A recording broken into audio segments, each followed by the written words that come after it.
And so it's a great pleasure now to invite Enrica Arena, president of CDI and co-founder of Orange Fiber. And so, hi, hello, Enrica. Hello, everyone. Thank you for having me here. Are you okay with if I share my screen? Yes, that's great. Yeah. Okay, amazing. Let me know if you can see it. Yeah, we can see it. Okay, amazing. So I'm Enrica Arena, co-founder and current CEO of Orange Fiber, and I'm here to tell you a little bit about the story, but also the challenges of creating a new material for fashion that is circular, not just in the term of where it sources the raw material, but in general about the whole life cycle. But first of all, let's talk about fashion. Why is there so many hype around fashion and sustainability? Well, mostly because it has been claimed that it is the second most polluting industry. Then someone said, no, it's not the second, it's the third, it's the 10th, whatever. We know that the impact of the global apparel industry on the supply chain and on raw material is crazy. Then the amount of tons of materials that are demanded by the industry are increasing. Of course, COVID has somehow changed the path, but we haven't seen yet how, as we are about to restart. So we don't know really what will happen. But in our specific case, we are targeting the cellulose man-made fibers. That is to say, the fabrics and fibers that are made out of normally food. So they are made from cellulose. And whereas we have in Europe an incredible industry that is traceable and sustainable. So the forestry industry in Europe is quite an excellence in the sector. Worldwide, the demand of cellulose man-made fibers has actually given a lot of space to deforestation.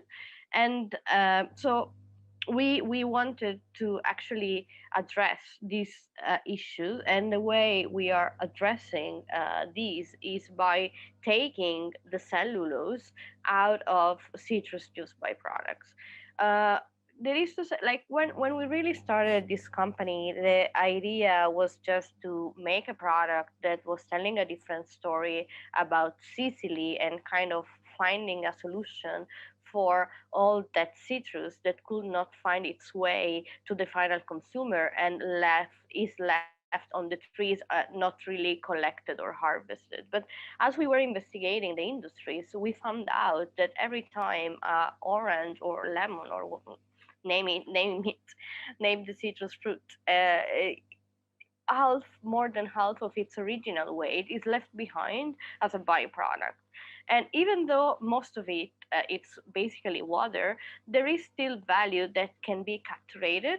And when we started this project in Italy, citrus byproducts were considered special waste. That is to say, it was super expensive for the industry to get rid of them, and there are so far not fully circular solution, even though the product by itself is organic, but the volume at which it is produced in a very concentrated time span during the year, 3 to 6 months, make it super difficult for so far to deal with it in a way that it's sustainable. This leads to a fact that we found that depending on the year, just in Italy, we produce in between 700,000 and 1 million ton of these byproducts that has to be managed somehow. So there have been projects about biofuel. There has been project about bioplastics.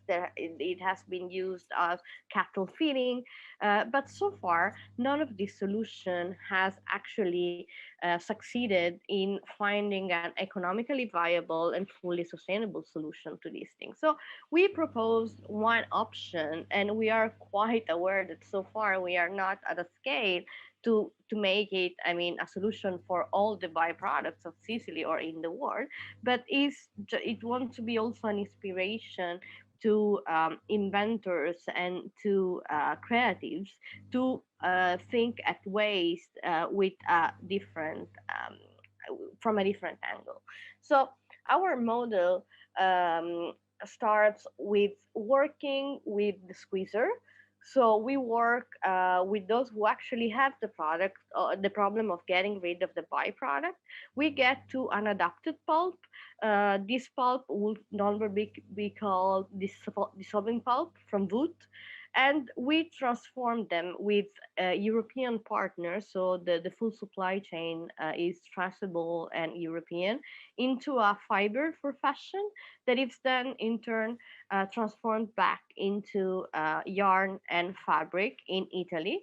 And we sell either the fabric or the yarn or the fiber to fashion brands. Of course, depending on what we sell, the model changes with certification and the use of trademark, for instance. So we've been the first to produce fabrics from citrus juice byproducts because it does not require dedicated needs. We take the byproducts out of the waste loop, and so we are not using any land, water, fertilizer to grow something on purpose. And we are actually providing fashion houses an alternative to the material that are already using, that it's quite easy to communicate to their final clients. The idea started back in 2012. Um, there was a patent registered in 2013, 2014. We established the company, and quite soon after, we showed the fabric prototype for the first time. It was just 1 meter of products, and it was very challenging to find a way to jump from that to our first production in 2017. We were able to make these through a mix of public investment and private investment. Um, and it was the moment when in Milan Expo 2015 was happening. So all of the eyes were on sustainability and food.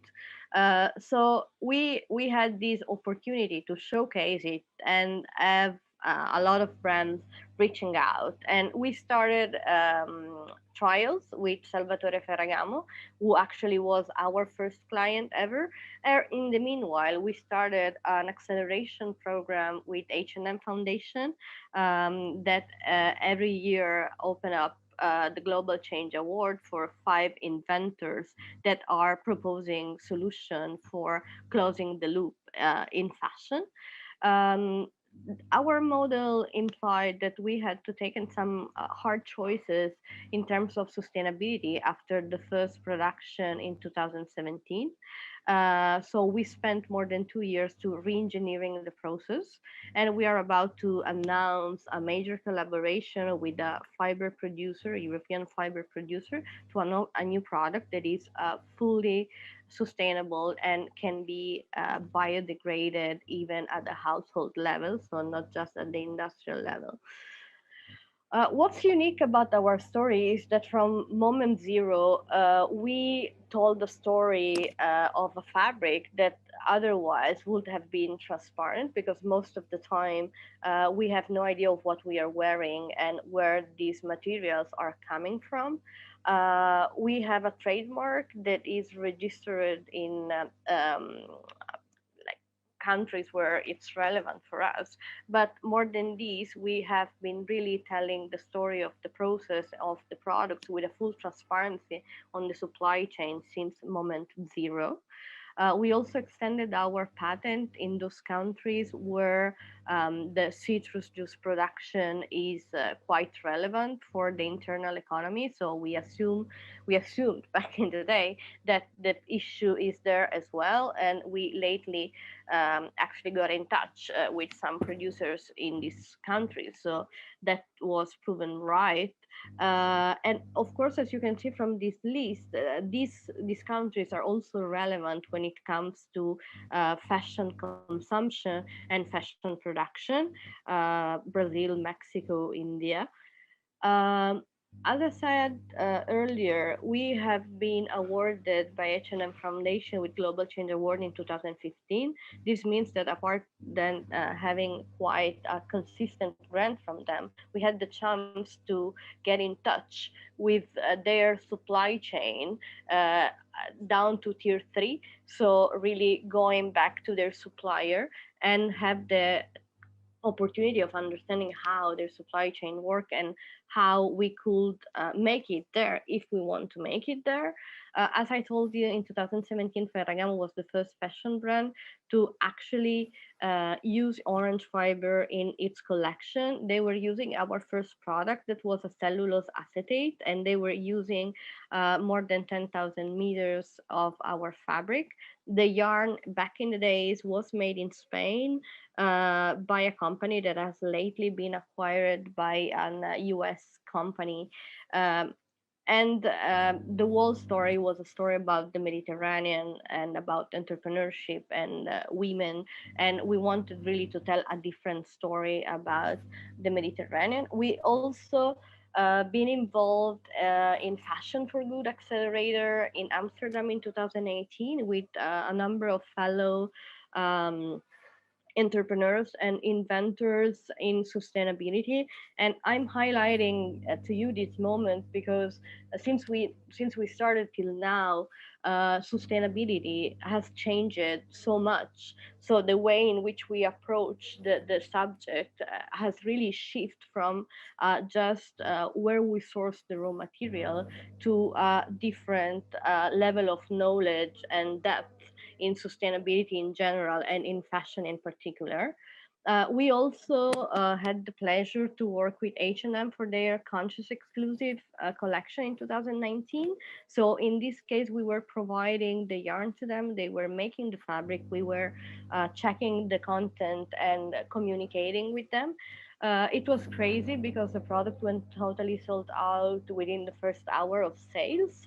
Um, and that was for 130 euros a garment, which was not really a classic price point for H&M. And given that the product was not a designer exclusive, like it was not from Lanvin or from Versace, but it was more just about sustainability, the whole collection, I think it was also a nice input for us to reflect, because consumers are somehow willing to pay more for a product that is sustainable. uh, to get where we are, we raised more than 1 million euros in the first years of life in a mix of public-private funding plus sales revenue. And in 2019, just before COVID hit, we raised through equity crowdfunding 650,000 euros from mostly unknown investor. So I'm now dealing with more than 350 investors on like Telegram or whatever other channel, and it was really challenging, but also bring to the company a lot of energy and input that were super valuable. But let's take a step back. Okay, we are doing something cool from citrus, and but is there a need for that? Well, uh, it has been said and calculated that demand of textiles, as you can see from the graph, since the 90s has almost tripled. And as you can see here, most of this increase in the production has been led by oil derivatives, so the orange bar below, mostly because they are not so expensive to produce, or at least they were.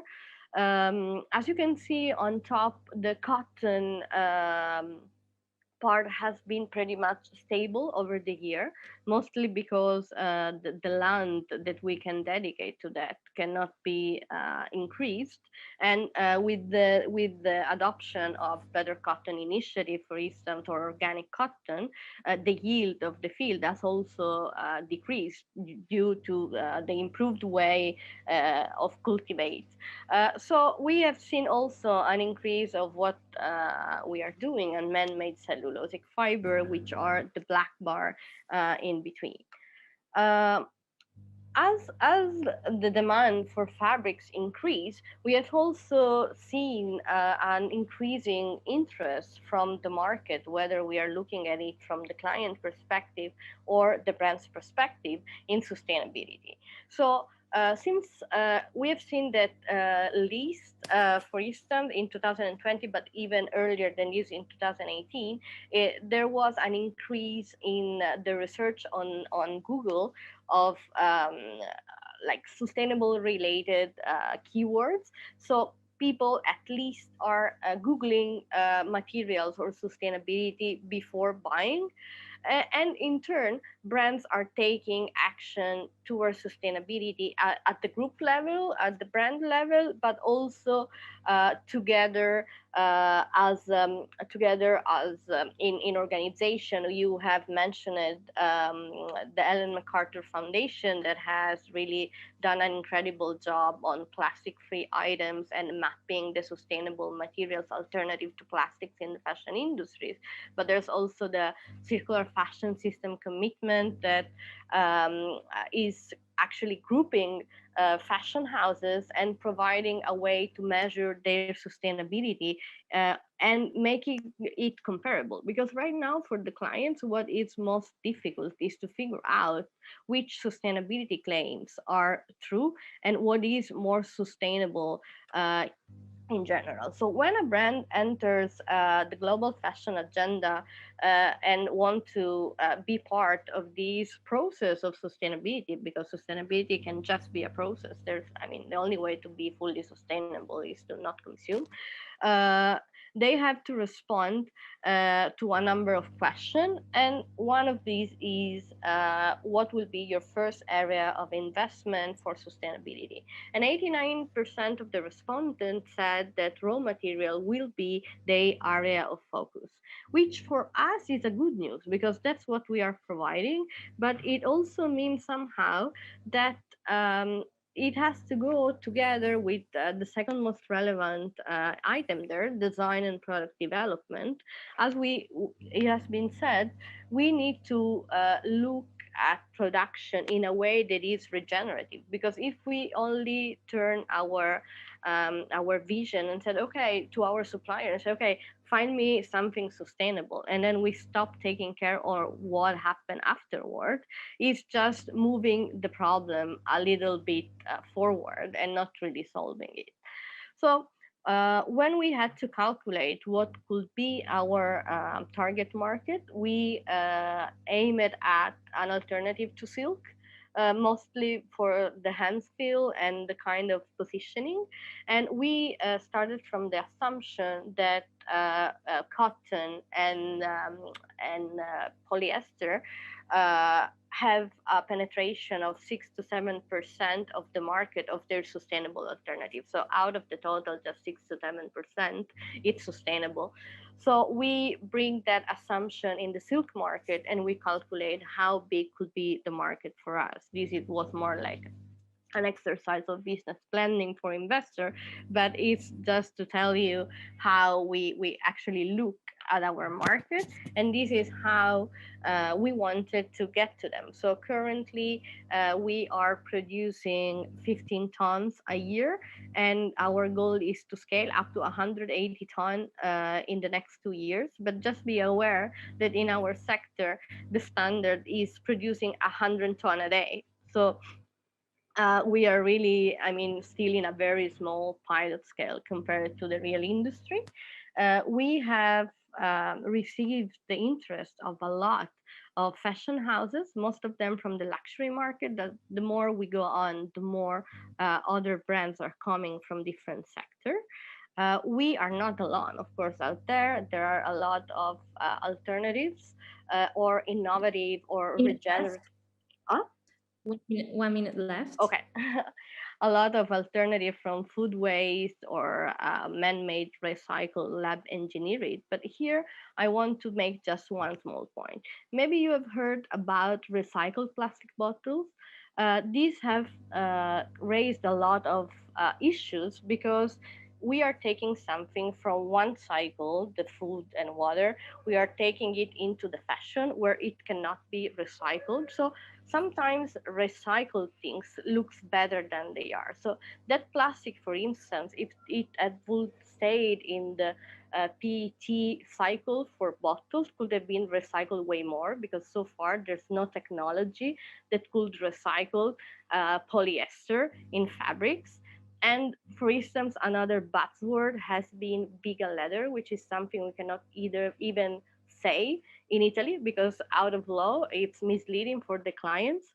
But the point is that most of these products are actually polyurethane and PVC with some other stuff in between. And whether we can subscribe or not to saving the animal, which are normally the waste of the actual leather, like the actual food system. In Italy, 99% of the leather that is produced is actually a byproduct of the food industry. There's nevertheless an issue about the end of life. If we are taking something that is organic and making it plastic, then what will happen afterward? And I'm saying that because every year and every second, more than 407,000 tons of clothes are produced. One third of clothes in EU wardrobes are not used, and we produce a quantity of waste that is unbearable. So the problem there is not recycling citrus or recycling PAT, is about how we change the way we produce and we use the garment, and how we can bring it back to the system once we are done with using it, because otherwise we are just moving the problem somewhere else. And there is a law, European law, that is entering into place in these within the end of the year, about recycling fabrics. But the reality is, so far there's not a solution, technology solution at scale that could help us recycle plastics and cotton waste in an economic way. So I wanted, and as we are very aware of what is happening about single-use plastics in the production cycle for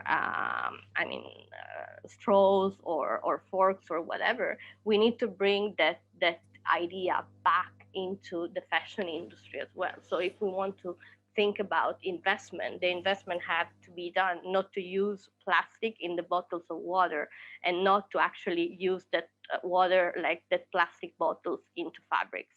So this was just a small input. Our final goal then is not just producing more fabrics that have to be managed or dealt with, but our goal is to actually give the message to our community on how they can buy less, more, and like buy less, have their garment last more, and make informed choices about the use and the buy of garment, knowing that every time they buy something sustainable, they are actually investing in that company and in the success of that company. So that's it, and I'm here for your questions. Sorry if I was a little bit long in my presentation. Many thanks, Enrica. So I see there are already some questions, but if it's possible, I will leave it for the end during the discussion time. So I would go ahead with our next guests, and then we will have a bit of time for discussion and comments and questions.